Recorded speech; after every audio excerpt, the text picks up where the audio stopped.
Hi guys! So ngayon mag-unboxing tayo ng in-order ng aking asawa. So tingnan natin kung ano ang laman nito. So ayan. Na ano na tuloy. So ayan oh. Yan ang kanyang box. Camera!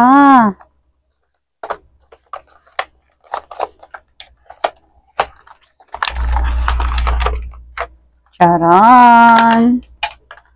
See? Super liit. Camera siya. Anong tawag nito dong?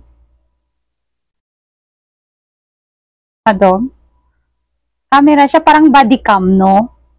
Pwede na rin natin to siguro gawing vlog sa labas, no? Diba? Okay.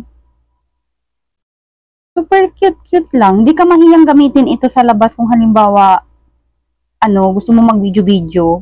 Kasi kung cellphone, sobrang nakakahiya eh. Pansin talaga, halata talagang nagbibideo ka. Ito, kahit ikabit lang to sa katawan siguro, pwede na, ano?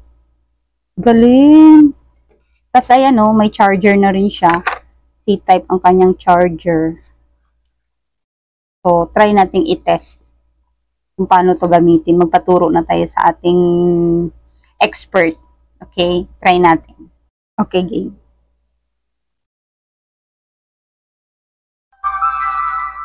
Ay, ang cute-cute.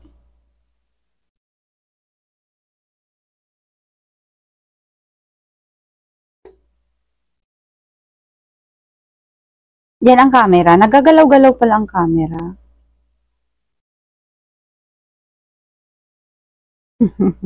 Nakikita yung mukha ko dun. Ang cute! Super liit lang.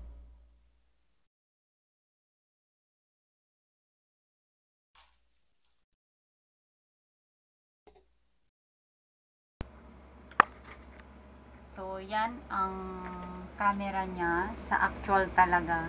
Dito mismo sa may, ito, yung binuksan namin. Yan siya. Tingin nyo ba? Tinest namin siya kanina na i-insert sa phone yung video. Low quality siya. Hindi siya pwede pang, para sa akin, hindi siya pwede pang, gawing pang video-video kung lalabas ka na i-upload mo talaga. Sobrang blurred. So, yun yung ano ko niya. Honest review ka mo, ganun. Hindi siya pwede. Try, kayo ba? Tingnan nyo kung okay siya. For me, hindi pwede. Kasi baka maano siya. Hindi siya pwede sa Facebook at sa TikTok or sa YouTube kasi super blurred. Hindi talaga siya carry.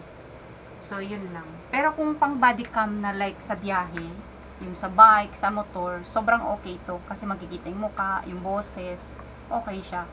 Pero pagdating sa kung gusto mong gawin siyang video na i-upload sa Facebook, sa YouTube or sa TikTok, hindi siya pwede. So yun lang yung honest review ko yun.